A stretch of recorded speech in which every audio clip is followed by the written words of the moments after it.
Moikka. Mä tulin nyt höpöttelemään vähän kesän kuulumisia ja semmoisia päällimmäisiä keloja, mitä tässä on nyt noussut pintaan kesän aikana. Ihana palata jotenkin näiden juttujen äärelle, kanavointien ja ylipäätään jotenkin itsensä äärelle. Mä oon ollut pojan kanssa kotona kuukauden ja se on totta kai tosi ihanaa ja on ollut tosi ihana pystyä olemaan niin kuin nyt enemmän läsnä lapselle ja pitää huolta meidän yhteydestä ja vaalia sitä meidän yhteyttä. Mutta totta kai se on myös tosi intensiivistä. Varmasti jokainen pienen lapsen vanhempi sen tietää. Nyt sitten tosiaan jatkuu päiväkotia. Ja mä pääsen jatkamaan sitten omien juttujen parissa, mikä on tosi ihanaa myös.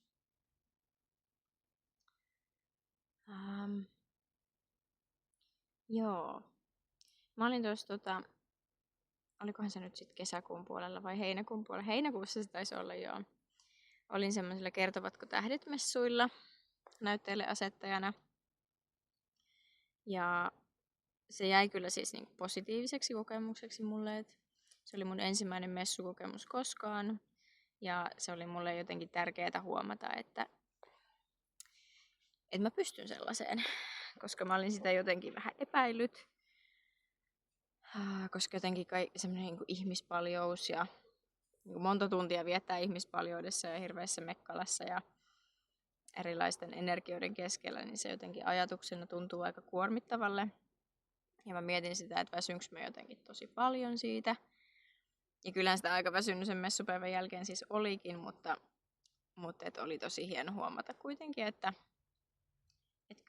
kyllä pystyn siihen ihan hyvin, että ei mitään huolta, että jos jatkossa tulee semmoinen kutsumus mennä jonnekin messuille, niin sitten tietää ainakin, että voin mennä hyvillä mielin. Mutta mä huomasin, että mulla nousi sen niin messukokemuksen myötä sellaisia ajatuksia lahjoitusperusteisuudesta. Olen näitä asioita aikaisemminkin ajatellut paljon, mutta luonnollisesti ja inhimillisistä syistä on sitten kuitenkin lähtenyt rakentamaan tätä omaa juttua niin, että on se joku tietty maksu, minkä ottaa siitä työstään ja kyllähän sitä jollain niin kuin toimeen täytyy tulla, mikä on ihan luonnollinen ja järkevä peruste. Huomasin kuitenkin siellä messuilla jotenkin, tai nousi sellaisia ajatuksia siitä, että ihmiset on tosi erilaisissa tilanteissa, kun ne hakeutuu hoitoon. Eri lailla vastaanottavaisia, eri vaiheessa polkuaan.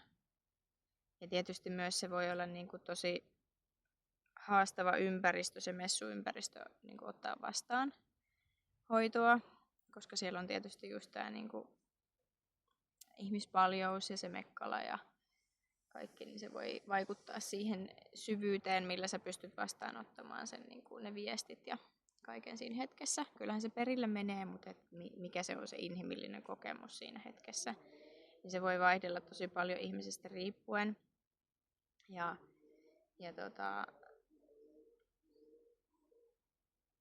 Ja monilla voi myös olla tosi niin kuin haastavia elämäntilanteita meneillään.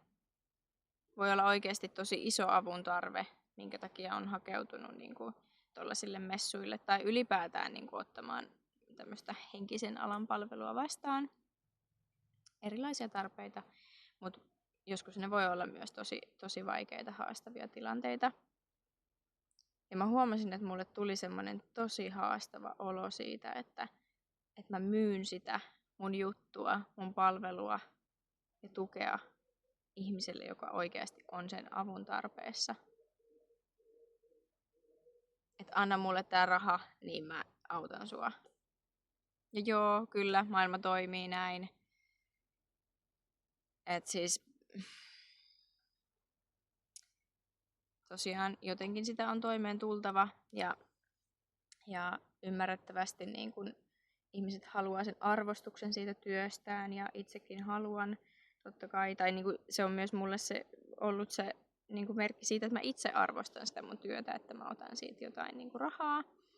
Ja se on tuntunut hyvälle silloin, kun mä teen niitä etähoitoja. Mä teen niitä, niin kun käytän siihen mun aikaa ja mun kanavaa, mun panostusta. Niin totta kai mä haluan siitä sen niin kuin energiavaihdon. Se on tuntunut hyvältä. Mutta ehkä sitten tuolla messuilla jotenkin, niin kun sit sen tavallaan, no ehkä se inhimillisyys siinä, tai se inhimillinen kohtaaminen siinä, että mä oikeasti kohtaan niitä ihmisiä, joilla voi olla tosi haastavia juttuja meneillään, niin se antoikin ihan erilaisen perspektiivin siihen tekemiseen.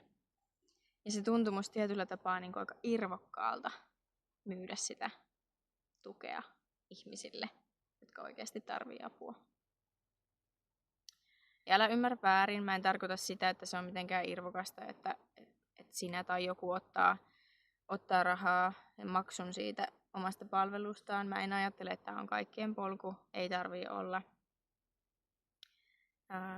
Mä ymmärrän täydellisesti ne syyt, minkä takia ihmiset ottaa maksun omasta työstään. Ei ole kyse siitä, mutta mä myös uskon, että ihan tarkoituksesta on myös ihmisiä, jotka tekee sitä työtä ihan täysin pyyteettömästi ja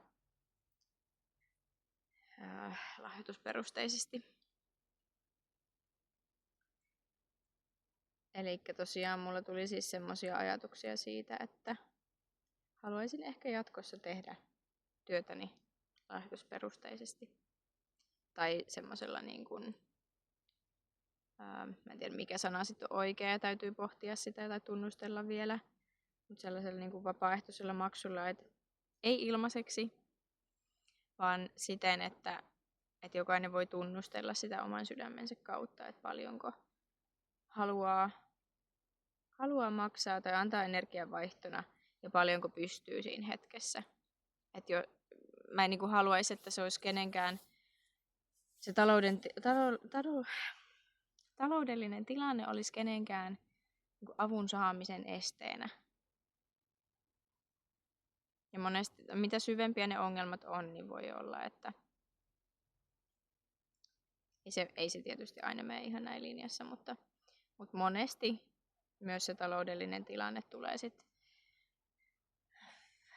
mukana tässä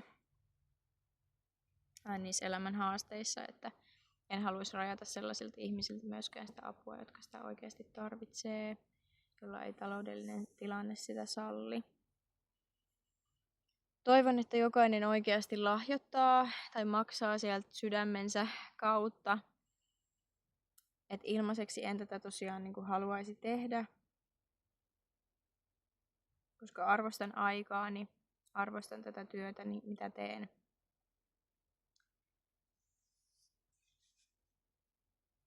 Mutta haluan antaa sen mahdollisuuden maksaa just sen verran, kun tuntuu oikealta ja sopivalta ja mahdolliselta.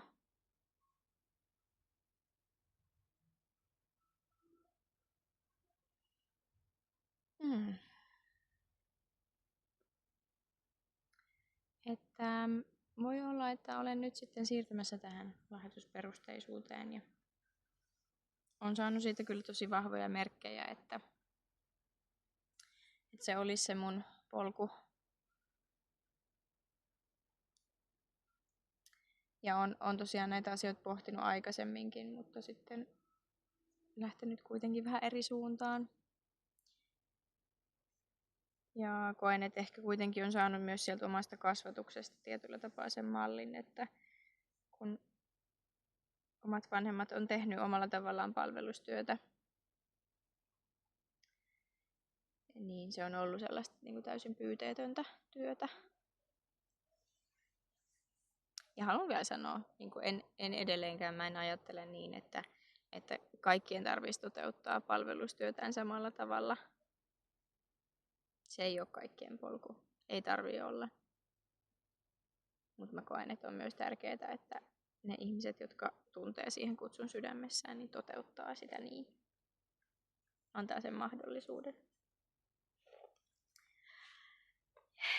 Niin tällaisia pohdintoja mulla on nyt noussut tässä sitten kesän aikana, että tulen päivittämään vähän tätä maksuasiaa.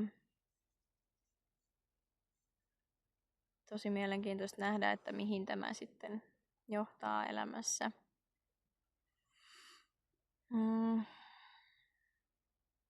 Joo. Mä luulen, että mä käppäilen tästä kotiin ja menen tekemään kanavoinnin sinne. Ja itse asiassa on vielä toi messuarvonta tekemättä. Tässä on nyt kuukausi ainakin kulunut välissä. Tosiaan pidin vähän lomaa pojan kanssa, niin ajattelin, että palaan arvontaan sitten, kun on semmoinen oikea energia ja oikea hetki siihen. Ja nyt tuntuu silleen, että sen aika olisi. Niin julkaisen sen sitten tuolla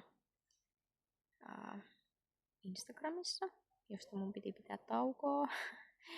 Mutta toistaiseksi tuntuu, että haluan sen nyt kuitenkin pitää. Et katsotaan kuinka sen suhteen käy. Mutta luultavasti pidän täällä kuitenkin nämä kanavoinnit ja tämmöiset pidemmät höpinät. Ja ehkä se Instagram on sitten enemmän semmoinen tiedotuspaikka. Mutta hei, mä palailen tulkintaan myöhemmin. Ihanaa päivää sulle ja olisi tosi ihana kuulla, että minkälaisia ajatuksia sulla herää lahjoitusperusteisuudesta. Onko kokemuksia ja ajatuksia? Joo. Ihanaa tätä hetkeä.